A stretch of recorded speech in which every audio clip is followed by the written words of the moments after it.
ازيكم يا بنات، عاملين ايه؟ يا رب تكونوا كلكم بخير. النهارده هعمل معاكم الميك اب لوك ده بتاع الكريسماس. بس المفاجاه النهارده ان انا مش جايه لكم بايدي فاضيه. المفاجاه ان انا جايه لكم النهارده مع تعاون مع يوتيوبر زي القمر اسمها هدير. للي ما يعرفش قناه هدير، بمناسبة الكريسماس هتلاقي تفاصيل اللوك ده على قناتي بيوتي باي هدير، اوعي يفوتك.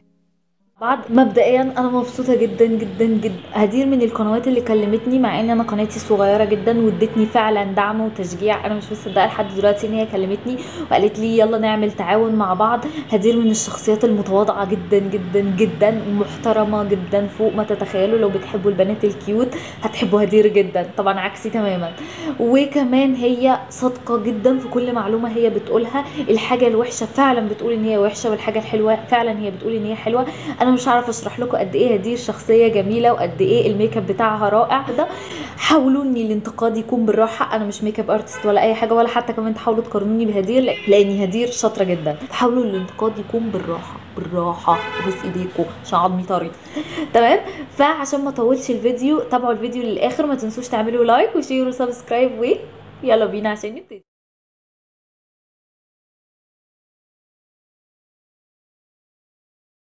هفتح جفن عيني بالكونسيلر، او لو عندك طبعا برايمر للعين يبقى احسن، بس انا ما عنديش برايمر للعين فبستخدم الكونسيلر في اللوك ده عشان هندمج كتير قوي وعايزين الدمج يكون ناعم. عايزاكي تختاري كونسيلر يكون ناعم. يعني مثلا عندك لو كاتريس الكاموفلاج بلاش تحطيه لان هو هينشف لك فوق عينك. تمام. فاختاري كونسيلر يكون سهل وما بيخشش في الخطوط وما بيبقاش ناشف زي الكونسيلر مثلا بتاع فيت مي ده. تمام. وبعدين هثبت بالبودر بتاعت الايرسبون. حطي كمية بودر كبيرة عشان تثبت لك الكونسيلر كويس، عشان بعد كده ما يخططش، وعشان كمان لما تيجي تدمجي بعد كده الدمج ما يعلقش معاكي، لان اي حاجة كريمي لما بتيجي تدمجي عليها الدمج بعد كده بيبقى صعب. وبعد كده هجيب فرشة دمج تكون فاضية، وانا كنت دامجه بيها اوريدي العين دي، بس يعني تمام تتحل.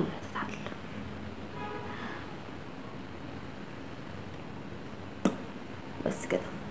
هجيب الباليت بتاعت ويت ان وايلد، خلاص كلكم حفظتوها.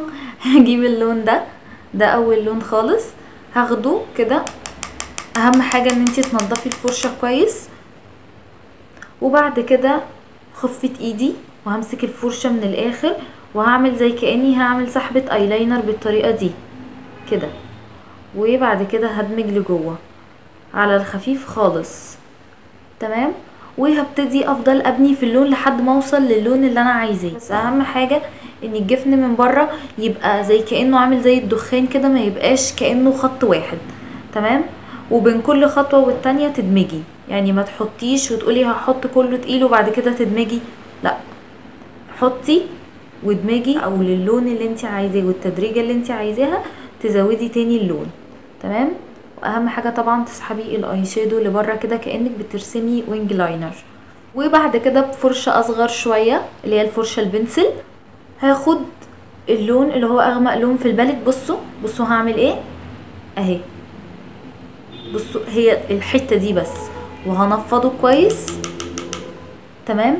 وهرسم تحت الخط اللي انا عاملاه كده. انا عايزاه بس يبان ظل ليه، مش عايزاه يبان ان هو خط محدد، لان الخط ده لو تقل منك هيبقى صعب قوي بعد كده ان انتي تعملي اي حاجة تاني. بين كل خط انا هحطه من البني، اخد الفرشة بتاعت البلاندنج بتاعتي وابتدي ادمج. هرجع اخد اللون البني تاني برضو على الخفيف، وهنفض الفرشة وهفضل ادمج لحد ما اوصل للدرجة اللي انا عايزاها. بصوا انا بحطه فين، انا بحطه تحت اللون الاورنج اللي انا حطيته اللي هو اللون الانتقالي، وبدمج صغيرة خالص بالمنظر ده اللي هي الفرشة اللي اوريدي انا بعمل بيها حواجبي. هاخد نفس اللون اللي انا اخدته اللي هو اللون البني وكأني برسم ايلاينر. بصوا انا اخدت كمية خفيفة جدا من اللون. تمام. وكأني برسم خط ايلاينر تحت اللون ده عشان يبقى مركز او محدد. تمام اهو.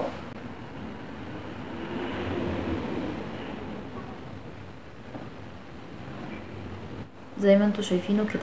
وبعد كده بالهايلايتر بتاع ويت ان وايلد هاخده بصبعي بالطريقه دي، وهحطه على الجفن ده، مش عارفه اسمه الجفن الثابت غالبا، انا في المسميات فاشله جدا. بس الحاجه بصوا اهو. وهسحب الهايلايتر لفوق مع السحبه بتاعه الاي شادو،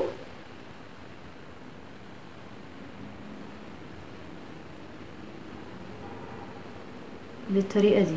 لو حسيتي ان في حاجه مش مظبوطه بعد ما هتخلصي حط الهايلايتر او الحاجه اللي انت هتحطيها عشان تخلي اللون بيلمع كده، هتظبطي تاني، ما تقلقيش خالص، عادي يعني مش لازم يطلع بيرفكت وانتي لسه حطاه. تمام، انا عايزاه بالسحبه دي. وبعد ما حطيت اللون الشمري هبتدي اظبط الاي شادو فوق اللون الشمري، عشان دي هتبقى التظبيطه او الشكل النهائي لسحبه العين. هاخد نفس اللون اللي انا كنت اخداه من الاول، هبتدي ادمج فوق التدريجه بتاعتي اللي انا عاملاها الفرشه البنسل باللون البني اللي انا محدده اوريدي بيه اصلا، وهبتدي بقى اعمل السحبه بتاعه اللون البني. بعدين هاخد الكونسيلر وهسحب خط لبره كده،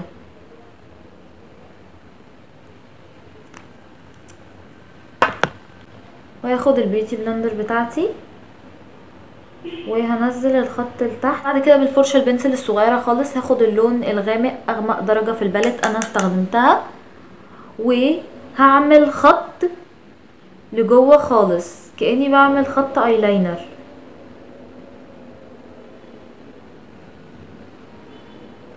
بالطريقه دي عشان اوصل الحته دي بالحته دي. تمام، عايزه برضو اخليه زي مموه، هاخد نفس الدرجه اللي انا كنت بدمج بيها اللي هي دي بالفرشه البنسل الصغيره خالص، وهدمج اللون الاخير ده بحيث ان هو ما يبقاش خط واضح او صريح. شغلت لكم الرينج لايت لاني الشمس كالعاده عملتها معايا غابت. انا متضايقه منها قوي، مش عارفه ليه تعمل فيا كده، ده اهم فيديو اساسا تقريبا في حياتي. وبعد كده هرطب وشي قبل ما اعمل اي حاجه.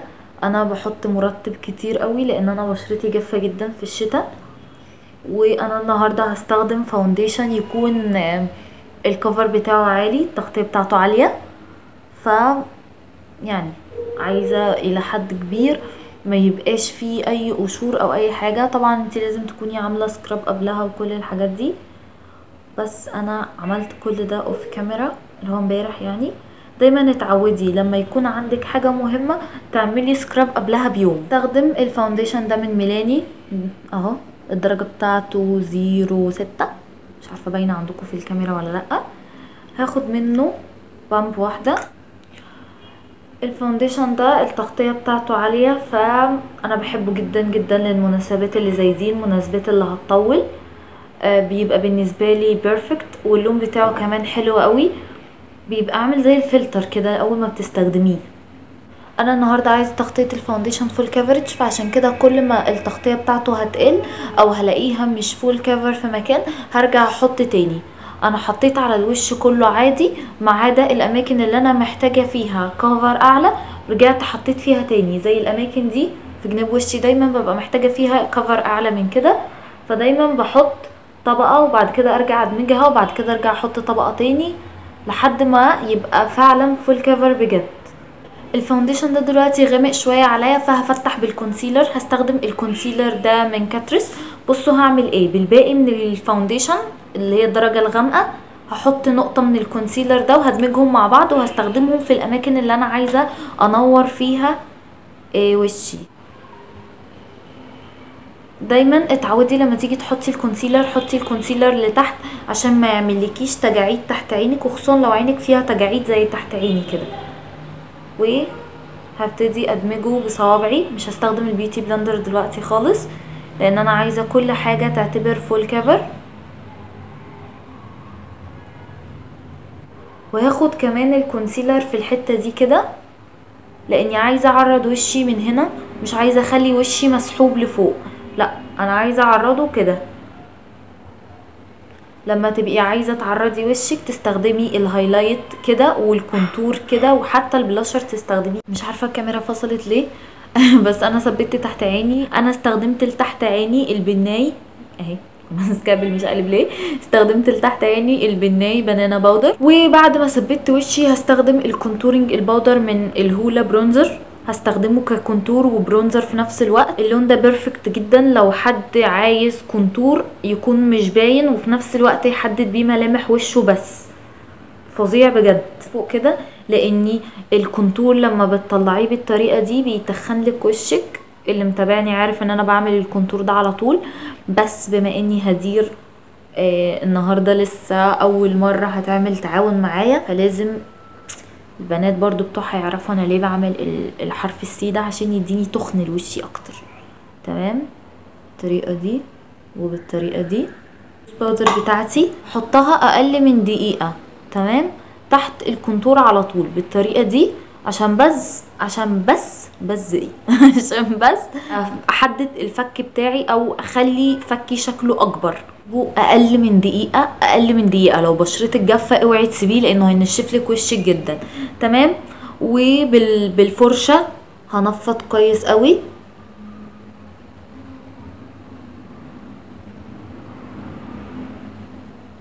هرجع تاني بقى للعينين. هعمل ايه في العينين؟ هاخد اصغر فرشة دي وباللون البني الغامق خالص هاخده اقرب ما يكون على خط الرمش. تمام. اهم حاجة طبعا تنفضي الفرشة كويس، لان انتي كده لو ما نفضتيش الفرشة كويس هتروحي في داهية. شايفين الحاجات الحلوة اللي احنا بنعمل فيها بقالنا ساعة دي كلها هتضيع. وهطلع اللون كده وكده عشان اوصل اللونين ببعض كده. هاخد الفرشة اللي كنت بدمج بيها من الاول اللي هي البنسل براش، وهاخد اللون ده وهنفضه كويس، وهدمج اللون البني اللي تحت العين ده باللون ده. وبصي لفوق وانتي بتدمجي عشان اللون ما ينزلش منك تحت قوي. وبعدين على اي حاجة فاضية كده هجيب اللزق بتاع الرموش بتاعي. اللزق ده من اردل، هحطه كمية بسيطة قوي بالطريقة دي. هفضل سايبة اللزق ده شوية صغيرين لحد ما يبتدي ينشف او يبقى ستيكي كده، عبال ما اعمل اي حاجة بقى. ممكن تحطي روج، ممكن تحطي هايلايتر. انا دلوقتي هحط هايلايتر بس عبال ما اللزق ده ينشف، بدل ما افضل قاعدة مستنية وهوي هوي هوي كأني بهوي على ذرة. بص والله الشمس بتستهبل، حابه تبقى كويسه جدا وحابه تبقى بتستهبل قوي، فحاولوا ان انتوا تستحملوها معايا. تمام. هاخد الهايلايتر ده من برو اللي هي بتاع ريفوليوشن.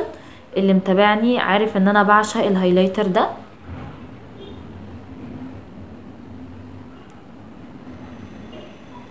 ركبت الرموش. بعد كده بعد ما حطيت الهايلايتر بتاع ريفوليوشن حسيت ان هو لمعته قليله على لوك زي ده، فهستخدم الهايلايتر بتاع ويت ان وايلد ده. هستخدمه على المنطقه دي كذا مره. بنات قلت اني اللي عندها مسام ما تعملش الحركه دي ابدا. تمام. اجيب البيوتي بلندر بتاعتي وهدمج الالوان كلها مع بعض عشان ما يبقاش فيه اي حاجه خالص متحدده او اي حاجه خالص باينه ان احنا حاطينها لوحدها كده، كاني المكياج كله في الشرق وهي في الغرب. تمام. وبعد كده هستخدم الروج ده من سيفورا، الدرجه بتاعته 01، اشهر روج في سيفورا. تقريبا اللوك كله معتمد على الروج ده. هحط الروج الاول وبعد كده هرجع احط تاني البلاشر عشان اشوف نفسي انا محتاجه بلاشر يكون قد ايه بالظبط. دي درجه الروج بتاعت سيفورا انا حطيتها. انا جيت هنا اقرب للشباك عشان النور اكتر. وهستخدم الباليت دي من سيتي كولر. هاخد الدرجه اللي في النص دي هدمجها مع الدرجه دي من تشاو درجه 55. عايزه حاجه لونها بينك على بني شوية، عارفين الدرجة دي. فهاخد اللون ده ميكس مع اللون ده وهحطه هنا. وهحطه بالطريقة دي عشان برضو انا عايزة اعرض وشي زيادة. بعدين هجيب قلم كحل اسود هحطه في طرف العين من الاخر من الحتة دي كده، بصوا بالشكل ده، وهاخده كده بس كده عشان يدي بس شكل لللوك مش اكتر من بره. وبنفس قلم الكحل هحط خط على الخط بتاع الرموش عشان ما يبانش ان هو خط متحدد او خط واضح.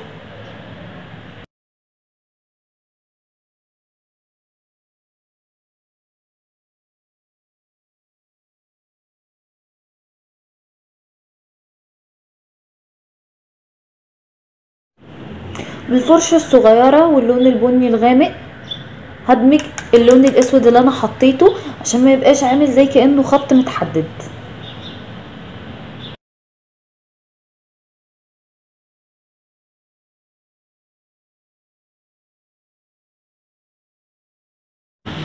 كحل بيج، الكحل ده من ريميل والكحل اللي انا حطيته من بره ده من ايفون. تمام، احط خط بالطريقة دي. وبعد كده بالماسكارا دي من ايسنس اللي هي فوليوم ستايلست هحط طبقة للرموش اللي فوق هدمجها بالرموش اللي تحت.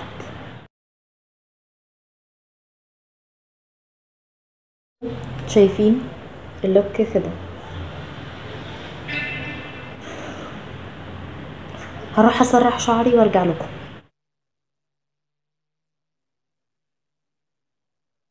بس كده يا بنات، هو ده كان اللوك النهائي. يا رب الميك اب لوك يكون عجبكم. لو الميك اب لوك عجبكم متنسوش تعملوا لي لايك وشير وسبسكرايب، وتروحوا عند هدير وتقولوا لها ان انتوا جايين من عندي، تعملوا لها لايك وشير وسبسكرايب